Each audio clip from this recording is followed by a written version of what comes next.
معزز و محترم علماء کرام، الحمدللہ آج انتہائی اہم ترین عناوین کے تحت بہت ساری باتیں ہم نے سنی سیکھی ہیں. اب وقت ہے عمل کرنے کا. ایک ہی بات میں آپ کے سامنے رکھوں گا کہ آج کا یہ جو پروگرام منعقد ہوا ہے اس کی وجہ یہ ہے کہ جیسے شیخ صاحب نے بھی ذکر کیا ہے کہ خالد سیف اللہ رحمانی جو مسلم پرسنل لاء بورڈ کے صدر ہیں، حالیہ انہوں نے ایک بیان دیا ہے جس میں ہیلتھ انشورنس موجودہ حالات کے تحت جائز ہے.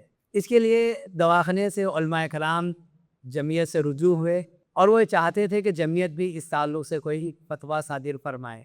اس کے لیے ہم نے ایک میٹنگ رکھی جس میں شیخ ابوالکلام عبداللہ مدنی، شیخ عبدالرحیم مکی، شیخ بدیع الزمان مدنی اور شیخ خالد مطرف مدنی، یہ علماء کرام تشریف لائے اور وہ ڈاکٹرز بھی آن لائن گفتگو میں شامل رہے.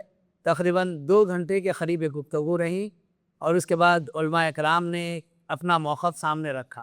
اس کے بعد ہمیں اس بات کا احساس ہوا کہ ایسے معاملات میں جمعیت کے بہت سارے احباب ہیں جو اس سے بالکل واقف نہیں ہے، تو ایک ایسے عنوان پر ہی انشورنس کے تعلق سے پروگرام رکھا جائے. تو ایسے وقت میں شیخ ابوالکلام مدنی حفظہ اللہ اور ہمارے عبدالرحیم مکی حفظہ اللہ اس پروگرام کے لیے ہمارا بڑا تعاون کیے، اور ساتھ میں شیخ عبدالحسیب مدنی نے کہا کہ اس پروگرام کو اس انداز سے ترتیب دیا جائے تو بہت بہتر رہے گا. تو ہم نے کئی علماء سے اس سلسلے میں رابطہ کیا جو علماء ان موضوعات کے تحت ہمیں میسر آئے اور جنہوں نے اس پروگرام میں شرکت کا وعدہ کیا، انہی علماء کرام کو بلایا گیا. ویسے یہ اتنا اہم ترین پروگرام ہے، صبح سے شام تک بھی رکھا جائے تو وقت کافی نہیں ہوگا.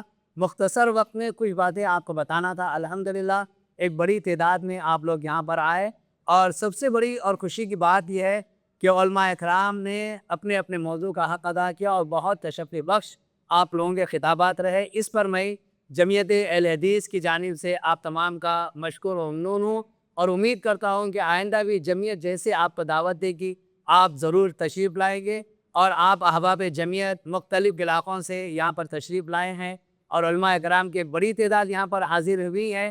آپ تمام کا بھی میں تہ دل سے شکریہ ادا کرتا ہوں. وقت نہیں ہے اس لیے میں اپنی بات کو ختم کر رہا ہوں. اللہ تعالیٰ ہمارے اس عمل کو قبول فرمائے، ہمارے اعمال میں اخلاص عطا فرمائے، ریاکاری اور دکھاوے سے محفوظ فرمائے، شریعت کا صحیح علم حاصل کرنے اور اس کے مطابق عمل کرنے کی توفیق عطا فرمائے.